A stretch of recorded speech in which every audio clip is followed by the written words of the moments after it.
దీంతో పార్టీలకు అతీతంగా ముఖ్య నేతలంతా వైఎస్ఆర్ కాంగ్రెస్ లోకి క్యూ కట్టేశారు.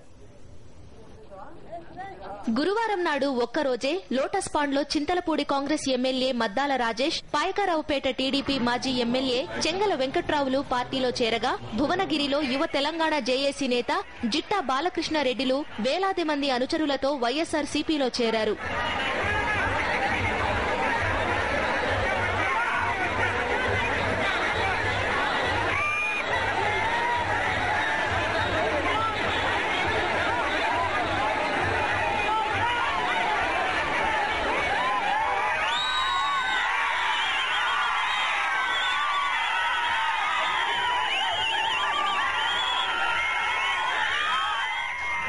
వీరితో పాటు చిత్తూరు జిల్లా తమ్మళ్లపల్లి టీడీపీ ఎమ్మెల్యే ప్రవీణ్ కుమార్ రెడ్డి చంచల్గూడ జైలుకెళ్లి వైఎస్ జగన్ ను కలిశారు. టీడీపీ అధినేత తీరుపై నిప్పులు చెరిగారు.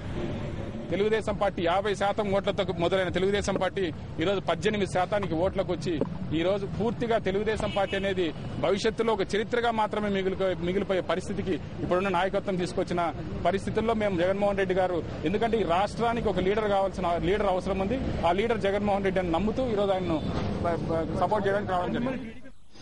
అదే జిల్లా పుంగనూరుకు చెందిన మరో టీడీపీ ఎమ్మెల్యే అమర్నాథ్ రెడ్డి కూడా త్వరలో నిర్ణయాన్ని ప్రకటించే అవకాశాలు స్పష్టంగా ఉన్నాయి. త్వరలో టీడీపీ అసంతృప్త ఎమ్మెల్యే వనిత కూడా వైఎస్ఆర్ కాంగ్రెస్ లో చేరనున్నారు. నవంబర్ 4న పశ్చిమ గోదావరి జిల్లా కొవ్వూరులో కృష్ణబాబు, అదే నెల 11న సూర్యాపేటలో సంకినేని వెంకటేశ్వరరావు, 19న ఖమ్మంలో జలగం వెంకట్రావులు పార్టీ గౌరవ అధ్యక్షురాలు వైఎస్ విజయమ్మ సమక్షంలో పార్టీలో చేరబోతున్నారు.